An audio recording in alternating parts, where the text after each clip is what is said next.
नमस्कार, चार का वार देख रहे हैं आप। मैं हूं आपके साथ मीमांसा मलिक। चार के वार में सबसे पहले बात होगी यूपी में चल रहे इन्वेस्टर्स समिट की। अगली खबर बताएंगी मेरी सहयोगी आयुषी। नमस्कार, चार के बार में मैं हूं आपके साथ आयुषी शेखावत और मैं आपको बताऊंगी आपकी दिल्ली के महरौली में मचे दंगल की खबर और अगली खबर बताएंगी मेरी सहयोगी महिमा। जी बिल्कुल, चार के वार में मैं महिमा सिंह कंवर आपको विस्तार से जानकारी दूंगी और आपको बताऊंगी अगली बड़ी खबर जो कि कृष्ण की नगरी मथुरा से जुड़ी हुई है, जहां पर रेलवे के एक नोटिस ने लोगों की टेंशन को बढ़ा दिया है। इस पर विस्तार से आपको दूंगी जानकारी, लेकिन अगली बड़ी खबर आपको बताएंगी सुरभि। नमस्कार, चार के बार में मैं सुरभि तिवारी आपको बताऊंगी बीबीसी का एक और कांड और इस पर डिटेल से बात करेंगे, लेकिन सबसे पहले बड़ी जानकारी आपको देंगी मेरे सहयोगी मीमांसा। तो शुरुआत करते हैं निवेशकों के महाकुंभ के साथ। दरअसल यूपी की राजधानी लखनऊ में आज से ग्लोबल इन्वेस्टर समिट की शुरुआत हुई है। प्रधानमंत्री नरेंद्र मोदी ने इस इन्वेस्टर समिट का उद्घाटन किया और इस मौके पर रक्षा मंत्री राजनाथ सिंह और यूपी के सीएम योगी आदित्यनाथ मौजूद रहे। यूपी में होने वाली ग्लोबल इन्वेस्टर समिट में देश भर के बड़े बड़े उद्योगपतियों के साथ साथ 10 देश के डेलीगेट्स हिस्सा ले रहे हैं। सीएम योगी आदित्यनाथ यूपी को 10 लाख करोड़ रुपए की अर्थव्यवस्था बनाने की कवायद में जुटे हुए हैं, जिसके लिए ये इन्वेस्टर्स समिट बेहद खास मानी जा रही है। वहीं पीएम मोदी ने इन्वेस्टर्स समिट में मौजूद लोगों को संबोधित किया और इस दौरान उन्होंने यूपी को देश के विकास का इंजन बताया। पीएम मोदी ने कहा कि यूपी अब देश के लिए मिसाल पेश कर रहा है और निवेशकों की पसंद भी बनता जा रहा है। आपको बता दें, इस बार के ग्लोबल इन्वेस्टर समिट के जरिए यूपी में बड़ी तादाद में निवेश हुआ है। यूपी के हर हिस्से में निवेशकों ने अपना भरोसा जताया है। हालांकि सबसे ज्यादा निवेश पश्चिमी उत्तर प्रदेश में किया जा रहा है।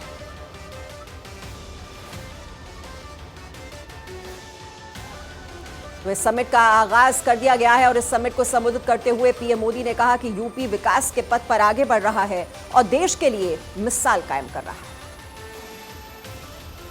यूपी बीमारू राज कहलाता था। यहां आए दिन हजारों करोड़ के घोटाले होते थे। हर कोई यूपी से अपनी उम्मीदें छोड़ चुका था, लेकिन सिर्फ 5-6 साल के भीतर यूपी ने अपनी एक नई पहचान स्थापित कर ली है और डंके की चोट पर कर दी है। अब यूपी को सुशासन से, गुड गवर्नेंस से पहचाना जा रहा है। अब यूपी की पहचान बेहतर कानून व्यवस्था, शांति और स्थिरता के लिए है। अब यहां वेल्थ क्रिएटर्स के लिए नित्य नए अवसर बन रहे हैं। बीते कुछ वर्षों में आधुनिक इंफ्रास्ट्रक्चर, उत्तर प्रदेश के इस इंफ्रास्ट्रक्चर की जो पहल है उसके परिणाम नजर आ रहे हैं। बिजली से लेकर कनेक्टिविटी तक हर क्षेत्र में सुधार आया है। साथियों, मुझे खुशी है कि नई वैल्यू और सप्लाई चेन विकसित करने के लिए यूपी आज एक नया चैंपियन बनकर उभर रहा है। परंपरा और आधुनिकता से जुड़े उद्योगों का, एमएसएमईज का एक बहुत ही सशक्त नेटवर्क आज उत्तर प्रदेश में वाइब्रेंट है। और पीएम मोदी ने यह भी कहा कि यूपी जल्द ही 5 नए इंटरनेशनल एयरपोर्ट वाला राज्य बनने जा रहा है, जो प्रदेश के विकास में नई इबारत गढ़ेगा। वहीं पीएम मोदी ने यह भी कहा कि भारत के विकास में यूपी आज बड़ा योगदान दे रहा है। जल्द यूपी देश के उस इकलौते राज्य के तौर पर भी जाना जाएगा जहां 5 इंटरनेशनल एयरपोर्ट है।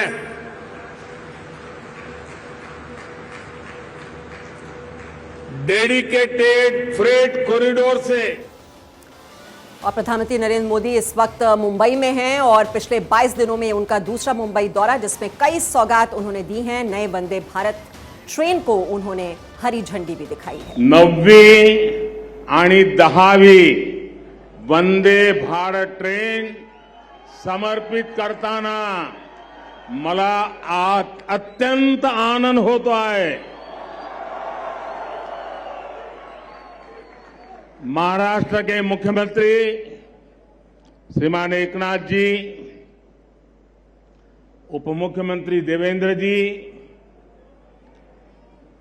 मंत्रिमंडल के मेरे साथीगण, महाराष्ट्र के मंत्रीगण, सभी सांसदगण, विधायकगण, अन्य सभी महानुभाव, भाइयों और बहनों, आज का दिन भारतीय रेल के लिए, विशेष रूप से मुंबई और महाराष्ट्र की आधुनिक कनेक्टिविटी के लिए बहुत बड़ा है। आज पहली बार एक साथ 2 वंदे भारत ट्रेनें शुरू हुई है। ये वंदे भारत ट्रेनें मुंबई और पुणे जैसे देश के आर्थिक सेंटर्स को हमारे आस्था के बड़े केंद्रों से जोड़ेंगी। इससे कॉलेज आने जाने वाले, ऑफिस और बिजनेस के लिए आने जाने वाले, किसानों और श्रद्धालुओं सभी को सुविधा होगी। ये महाराष्ट्र में पर्यटन और तीर्थ यात्रा को बहुत अधिक बढ़ावा देने वाली है। शिरडी में साईं बाबा का दर्शन करना हो, नासिक स्थित रामकुंड जाना हो, त्र्यंबकेश्वर और पंचवटी क्षेत्र का दर्शन करना हो, नई वंदे भारत ट्रेन, ये सब बहुत आसान होने वाला है।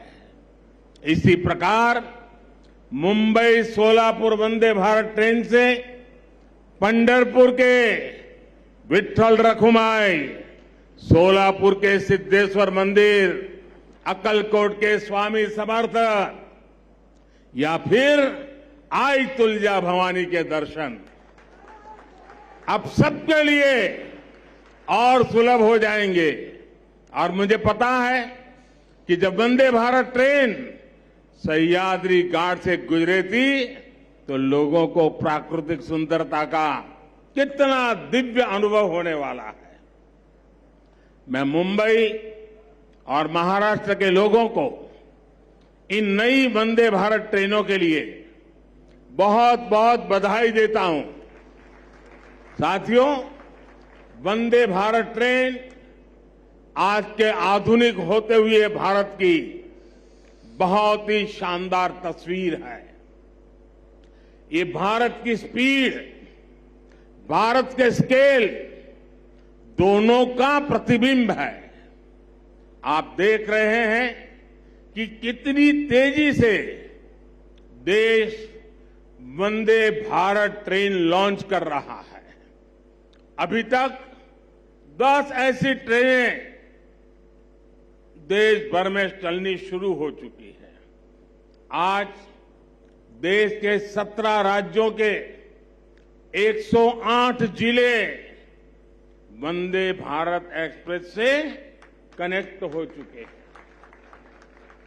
मुझे याद है, एक जमाना था जब सांसद चिट्ठी लिखा करते थे कि हमारे क्षेत्र में स्टेशन पर ट्रेन को रुकने का कोई प्रबंध कीजिए, 1-2 मिनट का स्टॉपेज दे दीजिए। अब देश भर के सांसद जब भी मिलते हैं तो यही दबाव डालते, यही मांग करते हैं कि हमारे यहां भी वंदे भारत ट्रेन चला दीजिए। एक क्रेज है आज वंदे भारत ट्रेनों का। साथियों, मुझे खुशी है कि आज मुंबई के लोगों का जीवन आसान बनाने वाले प्रोजेक्ट भी यहां शुरू हुए हैं।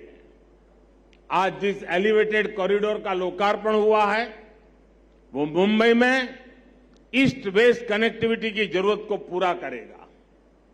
मुंबई के लोगों को बहुत दिन से इसका इंतजार था। इस कॉरिडोर से हर रोज 2 लाख से ज्यादा गाड़ियां गुजर पाएगी और लोगों का समय भी बचेगा। अब ईस्टर्न और वेस्टर्न सबर्बन इलाकों की कनेक्टिविटी इसके कारण बेहतर हो गई है। कुरार अंडरपास भी अपने आप में बहुत अहम है। मैं मुंबईकरों को इन परियोजनाओं के पूरा होने पर विशेष बधाई दूंगा। साथियों, 21वीं सदी के भारत को बहुत तेजी से अपने पब्लिक ट्रांसपोर्ट सिस्टम को सुधारना ही होगा। जितनी तेजी से हमारा पब्लिक ट्रांसपोर्ट सिस्टम आधुनिक बनेगा, उतना ही देश के नागरिकों की ईज ऑफ लिविंग बढ़ेगी, उनकी क्वालिटी ऑफ लाइफ में सुखद सुधार होगा।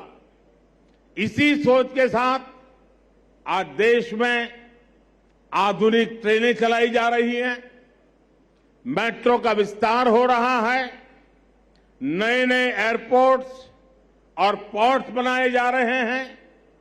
कुछ दिन पहले जो देश का बजट आया उसमें भी इसी भावना को सशक्त किया गया है और हमारे मुख्यमंत्री जी और उप मुख्यमंत्री जी ने उसकी भरपूर तारीफ भी की। भारत के इतिहास में पहली बार 10 लाख करोड़ रुपए सिर्फ इंफ्रास्ट्रक्चर के विकास के लिए रखे गए हैं। ये 9 साल की तुलना में 5 गुना ज्यादा है। इसमें भी रेलवे का हिस्सा लगभग 2.5 लाख करोड़ रुपए का है। महाराष्ट्र के लिए भी रेल बजट में ऐतिहासिक वृद्धि हुई है। मुझे विश्वास है कि डबल इंजन सरकार के डबल प्रयासों से महाराष्ट्र में कनेक्टिविटी और तेजी से आधुनिक बनेगी। साथियों, इंफ्रास्ट्रक्चर पर निवेश किया गया हर रुपया नए रोजगार की संभावनाएं बनाता है। इसमें जो सीमेंट लगता है, बालू लगता है, लोहा लगता है, निर्माण में मशीनें लगती हैं, इनसे जुड़ी हर इंडस्ट्री को बल मिलता है। इससे बिजनेस करने वाले मिडिल क्लास को भी लाभ होता है, गरीब को रोजगार मिलता है। इससे इंजीनियरों को रोजगार मिलता है, श्रमिकों को रोजगार मिलता है। यानी इंफ्रास्ट्रक्चर जब बनता है तब भी सबकी कमाई होती है और जब तैयार होता है तो वो नए उद्योगों, नए बिजनेस के रास्ते खोलता है। भाइयों और बहनों, इस बार के बजट में मध्यम वर्ग को कैसे मजबूती दी गई है, इस बारे में मैं मुंबई के लोगों को विशेष तौर पर बताना चाहता हूं। चाहे सैलरीड क्लास हो या व्यापार कारोबार से कमाने वाला मध्यम वर्ग, दोनों को इस बजट ने खुश किया है। आप देखिए 2014 से पहले तक क्या हाल था। जो भी व्यक्ति साल में 2 लाख रुपए ज्यादा कमाता था उस पर टैक्स लग जाता था। भाजपा सरकार ने पहले 5 लाख रुपए तक की कमाई पर टैक्स में छूट दी और इस बजट में इसे 7 लाख रुपए तक पहुंचा दिया। आज जिस कमाई पर मिडिल क्लास परिवार का टैक्स 0 है, उस पर यूपीए सरकार 20% टैक्स लेती थी, अब ये युवा साथी जिनकी नई नई नौकरी लगी है, जिनकी मासिक आय 60-65 हजार रुपये तक की है, वे अब ज्यादा निवेश कर पाएंगे। गरीब और मध्यम वर्ग के हित में काम करने वाली सरकार ऐसे ही निर्णय लेती है।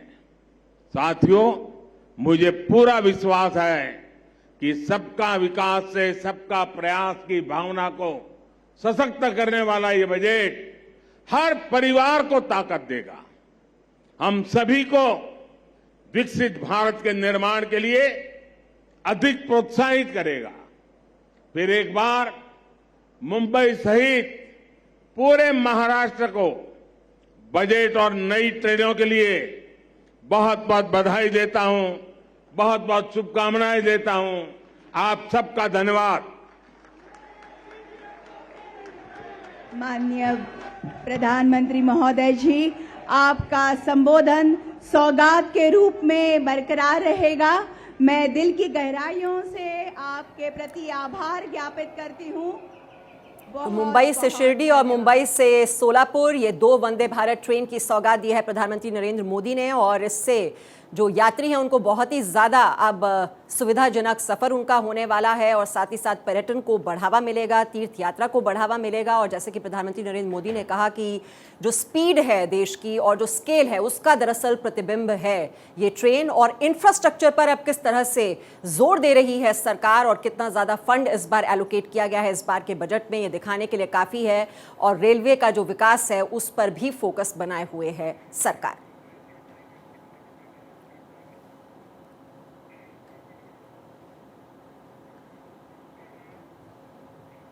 और चलिए अब आगे बढ़ते हैं। दिल्ली के महरौली में जमकर हंगामा बरपा है। दरअसल महरौली की अवैध झुग्गियों को हटाने को लेकर डीडीए ने पहले नोटिस जारी किया, और अब अवैध झुग्गियों को हटाने के लिए डीडीए का बुलडोजर भी चल पड़ा है, जिसे लेकर स्थानीय लोगों की पुलिस और प्रशासन के साथ झड़प हो गई। एक ओर डीडीए इस कार्रवाई को कानूनी बता रहा है, तो दूसरी ओर आम आदमी पार्टी इसे लेकर सियासत करती हुई दिख रही है। आपको बता दें कि महरौली के झुग्गी वालों को उनकी झुग्गी के एवज में दूसरा घर देने की बात कही गई थी, लेकिन अभी तक डीडीए के द्वारा झुग्गी वालों को घर नहीं दिया गया, और ऐसे में लोग अब डीडीए की कार्रवाई का विरोध कर रहे हैं। और यही वजह है कि महरौली में डीडीए की कार्रवाई के बाद अब नया सियासी महाभारत होता हुआ नजर आ रहा है। दिल्ली के महरौली में दंगल।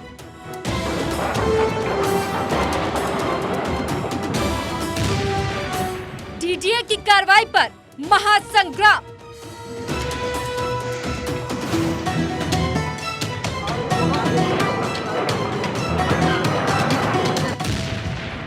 झुग्गी तोड़ने की लड़ाई पर सियासत है। शुरू से क्रोनी कैपिटलिस्ट की पार्टी है, और इसी प्रकार से ये जमीन खाली करा करके देना चाहते हैं किसी को। डीडीए की कवायद, लोगों की आफत।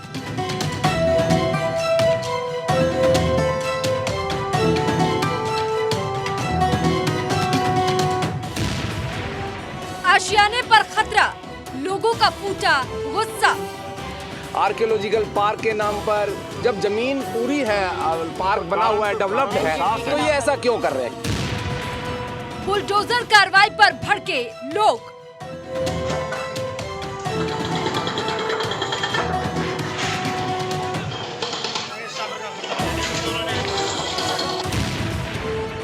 नाराज लोगों की पुलिस से हुई झड़प। अब देखिए पुलिस है, कितने लोगों को, हम लोगों को घेर के खड़ी हुई है, तो ये जायज नहीं है।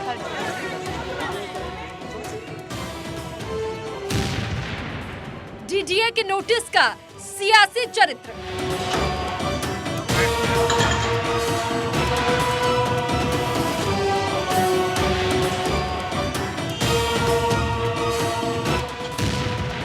महरौली के झुग्गियों पर आप वर्सेस बीजेपी।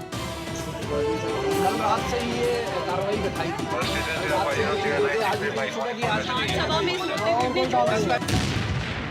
झुग्गियों की बात, सड़क पर उतरी आप। ये बिल्कुल एकदम गलत है। लोगों के साथ एक अन्याय किया जा रहा है। जब डिमार्केटेड लैंड है, लोग हैं, फिजिकली देखो, यहाँ पे धरातल पे आके देखो कितना लोग 40-40, 50-50 साल से रह रहे हैं। झुग्गी पर झगड़ा, सियासी दांव तगड़ा। और ये रिपोर्ट आपने देखी कि किस तरह से महरौली में बवाल मचा हुआ है और ऐसे में आपने देखा कि स्थानीय लोग लगातार सवाल पूछ रहे हैं। अगली खबर आपको बता दें, आज श्री कृष्ण की नगरी मथुरा से अगली बड़ी खबर है, जहां पर 200 से ज्यादा घरों पर तोड़े जाने का संकट अब मंडराने लगा है। दरअसल मथुरा वृंदावन के बीच में मीटर गेज लाइन को ब्रॉडगेज में बदलने की राह में 200 मकान रोड़ा बन गए हैं। ऐसे में रेलवे की ओर से इन घरों पर नोटिस चस्पा कर दिए गए हैं। साथ ही रेलवे अब मकानों की पहचान कर उस पर निशान लगाने का काम भी शुरू कर चुका है, जिससे यहाँ पर रहने वाले लोगों के बीच हड़कंप मच गया है। लोगों में रेलवे की कार्रवाई को लेकर नाराजगी नजर आ रही है। लोग इस बात से खौफजदा है कि कार्रवाई की वजह से उन्हें अपना आशियाना खो देना पड़ेगा। ऐसे में रेलवे की कार्रवाई से नाराज लोग जिला मुख्यालय पहुंचे और इन लोगों ने रेलवे के खिलाफ पहले जमकर नारेबाजी की और फिर अपना ज्ञापन अधिकारी को सौंपा। आपको बता दें 204 करोड़ के इस प्रोजेक्ट के लिए आम बजट में 100 करोड़ रुपए का प्रावधान किया गया, जिसके तहत शुरुआत में इस प्रोजेक्ट के रास्ते में आने वाले अतिक्रमण को हटाने की कार्रवाई की जानी है।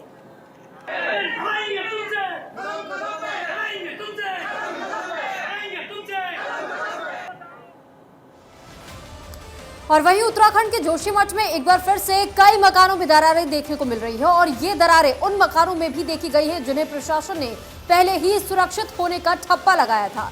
इस बार भी दरारें काफी चौड़ी हैं और जिससे कि जोशीमठ के लोग एक बार फिर से सकते में हैं। नई दरारें करीब 5 घरों में अब तक देखी गई हैं, जिससे कि दरारों वाले घरों की संख्या अब 863 मकानों से बढ़कर के 868 हो गई है। जिसके बाद चमोली जिलाधिकारी ने क्षेत्र में पहुंच करके घरों का निरीक्षण किया। उन्होंने बताया कि जिन घरों में क्रैक मीटर लगे हैं वहां पुरानी दरारों का आकार बढ़ गया है।